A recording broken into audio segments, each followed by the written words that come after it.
ha advertit que les forces policials portaran els responsables de l'acció davant la justícia. Aquest divendres s'ha fet a Vitòria la primera manifestació de rebuig a l'atemptat. Unes 2.000 persones han participat en la concentració silenciosa que s'ha fet a la plaça de l'Ajuntament i que ha estat presidida per l'Endacari Ardanza i per l'alcalde de Vitòria. Alfonso Parada Ulloa és natural de la Corunya, està casat i té un fill. Està destinat al País Basc des de l'any 1976. L'agent havia rebut amenaces d'ETA i el seu nom havia aparegut en diferents llistes confiscades a l'organització terrorista. Afegirem d'altra banda que el PNB i el Partit Popular han tornat a evidenciar la seva desunió en la lluita antiterrorista després de la nova ofensiva d'atemptats d'ETA. Els nacionalistes bascos mantenen la porta oberta al diàleg amb Herri Batasuna, mentre que els populars ho rebutgen.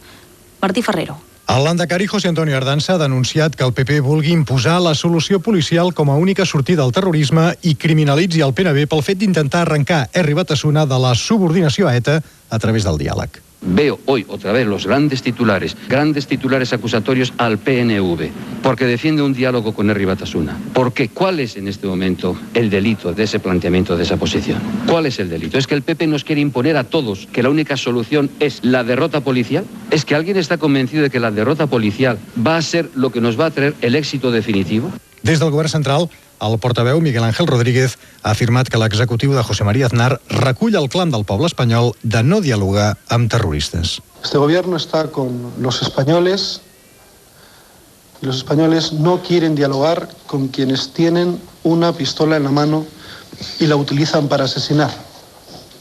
Este gobierno exige con todos los españoles una cosa a los terroristas, que nos dejen vivir en paz. Enmig d'aquesta desunió entre el PP i el PNB, Convergència i Unió, a través del portaveu al Congrés Joaquim Molins, els ha demanat que deixin de discutir a crits i refacin el consens antiterrorista.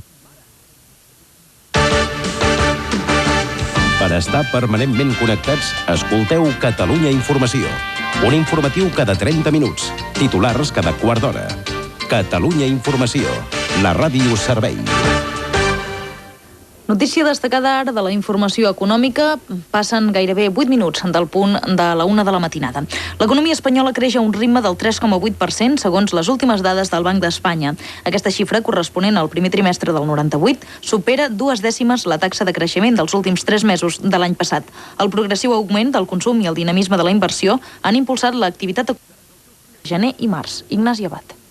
Amb un consum privat que creix a un ritme del 3,5% i un increment de la inversió que frega el 8%, l'economia espanyola està agafant velocitat de creuer. Durant els 3 primers mesos del 98, segons el Banc d'Espanya, s'ha aconseguit un augment del producte interior brut del 3,8%, 2 dècimes per sobre del nivell de l'últim trimestre del 97. Aquestes dades ja superen l'objectiu del govern central per tot l'any. El vicepresident econòmic Rodrigo Rato ha destacat les condicions